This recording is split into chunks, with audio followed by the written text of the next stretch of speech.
Di dalam laut Arktik yang gelap, ada satu makhluk yang gerak-geriknya kayak orang hidup segan, mati tak mau, lambat, pendiam, agak creepy, dan misterius. Dan dia bakal jadi salah satu makhluk paling aneh yang pernah lu dengar, kayaknya. Makhluk itu adalah hiu Greenland, ikan terbesar di laut Arktik, dan jadi vertebrata dengan kemungkinan hidup paling lama yang kita tahu. But anyway, nelayan punya julukan sendiri untuk hiu ini. Mereka disebut ghost alias hantu.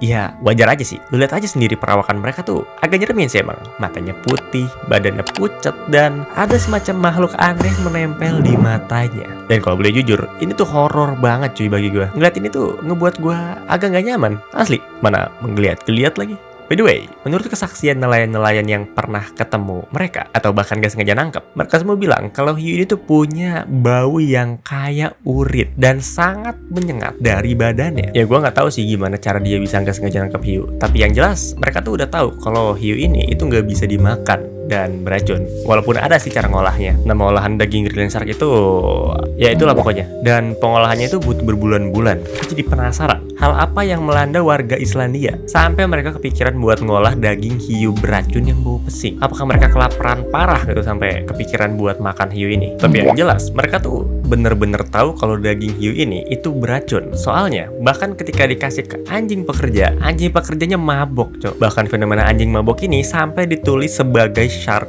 drunk atau mabuk hiu. Efeknya bisa bikin anjing kelihatan aneh, liurnya kemana-mana, muntah, diare parah, kejang, bahkan bisa jadi sampai pensiun dini dan dikubur. Tapi kayak yang gue udah bilang, mereka tuh tetap nemuin cara untuk ngolah daging hiu ini. Dan katanya rasa daging olahan hiu ini itu kayak keju yang kuat banget dan memiliki bau yang dideskripsikan sebagai bau paling mengerikan yang pernah gue cium di hidup gue. Ya, lu bayangin sendiri aja deh. Oke, cukup.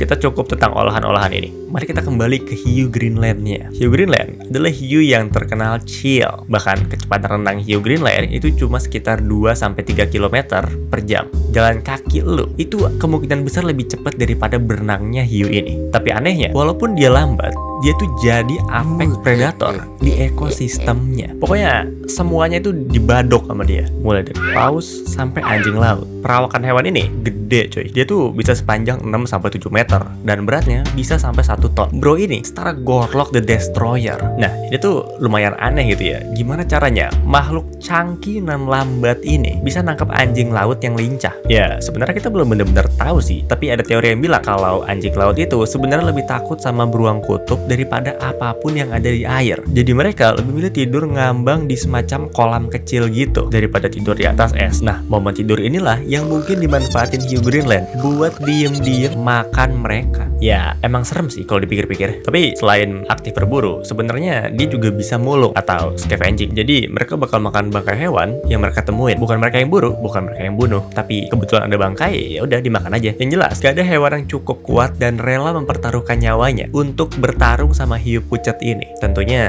selain karena nggak ada predator alaminya, mereka secara nggak langsung menempati puncak rantai makanan alias jadi apex predator. Keren juga. Hiu Greenland juga punya gigi yang unik. Jadi giginya itu ada 2 tipe. Di rahang atas, giginya itu kecil dan runcing. Fungsinya kayak jangkar buat nahan mangsa. Sedangkan bawahnya itu lebar, rata, dan kayak silet. Fungsinya buat motong. Kombinasi ini bikin bekas gigitannya itu jadi bulat dan sangat khas. By the way, orang Inuit dulu bahkan memanfaatkan rahang hiu ini buat jadi alat potong karena saking tajamnya. Kelihatannya cukup keren nih. Hal aneh lainnya dari hewan ini adalah penglihatannya tuh buruk banget. Bahkan bisa dibilang kayaknya buta dah. Ya lu lihat aja sendiri. Kira-kira bisa kagak ngelihat kalau di depan mata ada beginian? Ini tuh sejenis parasit kopapot yang namanya Omatocoita elongata. Gue sebenarnya nggak tahu bener apa kagak nyebutnya. Tapi yang jelas dia tuh nempel langsung di mata hiu ini. Ukurannya nggak kecil, bisa sampai 6 cm.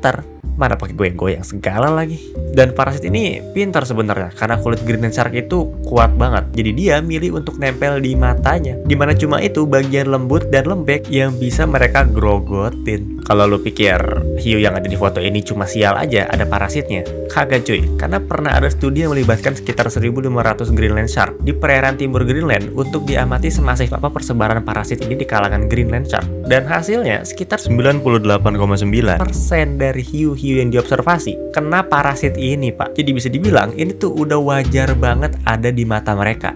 Dan hampir semua hiu Greenland punya ini di matanya. Gak enak banget gue ngebayanginnya cuy. Gak punya tangan untuk lepasin dan gak ada dokter yang bisa dimintain tolong. Ya namanya parasit pasti merugikan. Dan dalam kasus ini, parasit di mata mereka itu ngerusak kornea mata mereka sampai akhirnya Greenland Shark cuma bisa nangkep cahaya kasar. Untungnya, hewan ini tuh gak terlalu ngandelin penglihatan buat hidup. Jadi mereka chill aja. Kalau diperhatiin lagi, di sekitaran muncung, mulut, atau atas kepala hiu ini, ada titik-titik kecil yang namanya ampul of Lorenzini. Semua hiu itu punya pori-pori ini.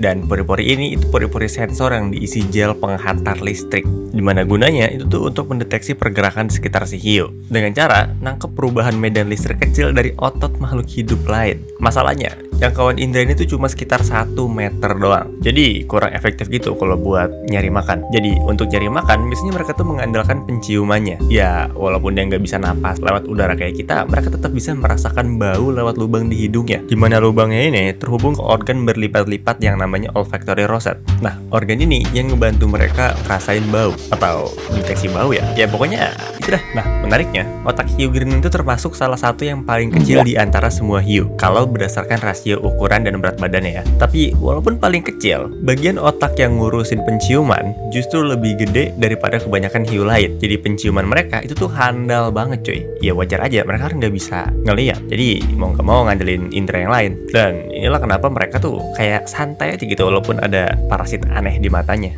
Walaupun hidupnya chill, lambat, dan gak bisa ngeliat, hiu Greenland tetap bisa berenang jauh banget. Pernah ada riset yang nge-track pergerakan hewan ini, dan hasilnya nunjukin selama 11 bulan, hiu Greenland bisa berenang seenggaknya sejauh 315 km. Bahkan beberapa diantaranya bisa sampai 1615 km, Pak. Itu jauh banget. Dan perjalanan dilakukan di kedalaman lebih dari 1800 meter. Ada juga tercatat hiu ini ketemu di kedalaman hampir 3000 meter di zona yang namanya bathypelagic alias midnight zone. Dan di sana itu tuh nggak ada matahari sama sekali cuy. Tekanannya pun sangat amat kuat. Bisa sampai 300 kali lebih gede dari permukaan laut. Kalau gua atau lu bisa ke sana, kita berdua nggak bisa balik karena tubuh manusia bakal langsung remuk di sana. Dan bukan cuma manusia doang, kebanyakan ikan juga nggak bisa ada di kedalaman ini karena organ yang namanya swim bladder itu nggak bakal ngembang di sini cuy. Begitupun sebaliknya, makhluk-makhluk yang ada di laut dalam kalau tiba-tiba ditarik ke atas juga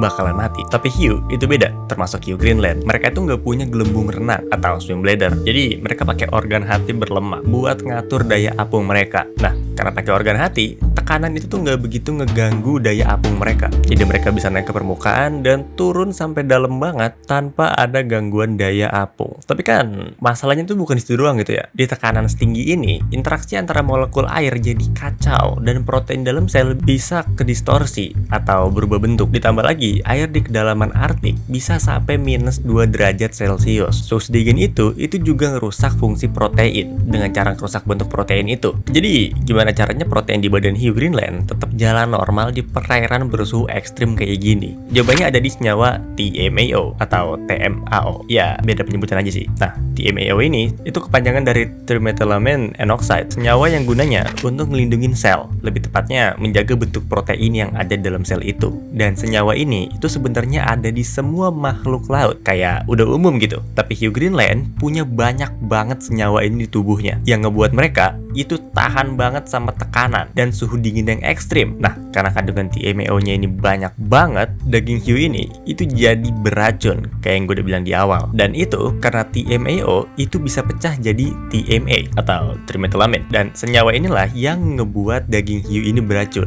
Untuk kenapa dia bau pesing? Ya, itu karena di tubuhnya banyak banget kandungan urea. Gunanya untuk menjaga cairan tubuh si hiu ini, jadi dia nggak dehidrasi.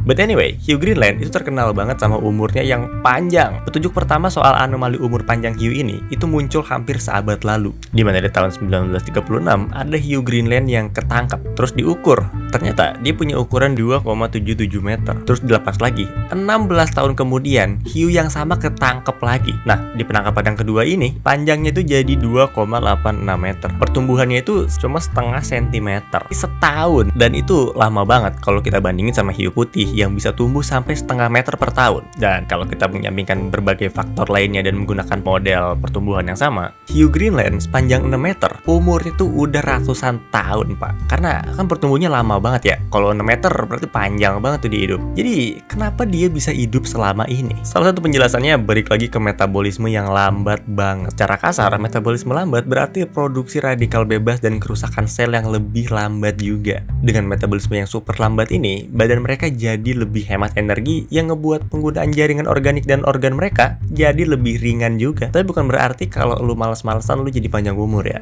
Kita kan beda gitu sama mereka. Kalau umur panjang ini kelihatan juga di hewan lain, kayak kura-kura Galapagos yang metabolismenya lambat banget buat ngirit energi di pulau dengan sumber daya terbatas. Dan mereka bisa hidup sampai 100 atau 200 tahun. Ada juga hewan naked mole rat, hewan pengerat kecil yang bisa hidup sampai 30 tahun berkat metabolisme lambatnya. Ya, sebenarnya masih perlu diteliti sih, tapi hipotesa awalnya begitu. Buat hewan seukuran tikus, 30 tahun tuh udah gila panjang banget cuy. Coba lu bandingin sama hamster lu yang mati kegencet itu. Ya, intinya sih sebenarnya masih belum ada satu jawaban yang jelas kenapa dia bisa hidup selama itu. Tapi kalau dilihat dari pola-polanya, dari banyak makhluk hidup juga yang berumur panjang, kayaknya salah satu penyebabnya itu metabolisme mereka yang super lambat. Dan ada satu konsep di biologi evolusi yang mungkin bisa ngejelasin kenapa makhluk ini itu panjang umur. Namanya extrinsic mortality. Pokoknya hewan yang punya banyak masalah hidup kayak predator, penyakit, biasanya dipaksa berkembang relatif lebih cepat, baik berkembang biak maupun masa hidupnya. Semua serba cepat pokoknya. Intinya tuh kayak sebelum gua terbunuh sama masalah-masalah gue yang banyak ini, gua harus punya anak dulu biar spesies gua tetap jalan. Nah, hal yang sebaliknya terjadi sama hewan yang punya sedikit ancaman di hidupnya. Hewan-hewan ini cenderung menunda pertumbuhan, menunda reproduksi, dan otomatis umurnya lebih panjang karena fase hidupnya tuh beda gitu sama makhluk-makhluk yang punya banyak ancaman ini. Kalau mengacu ke konsep ini, hiu Greenland itu masuk kategori yang chill tadi, yang fase hidupnya lambat tadi. Karena ya lu pikir aja, nggak ada yang berani gangguin dia, Pak. Dia tuh gede banget dan nggak ada penyakit juga yang repotin dia gitu. Satu-satunya musuh yang beneran dia hadapi itu tuh cuma waktu itu sendiri.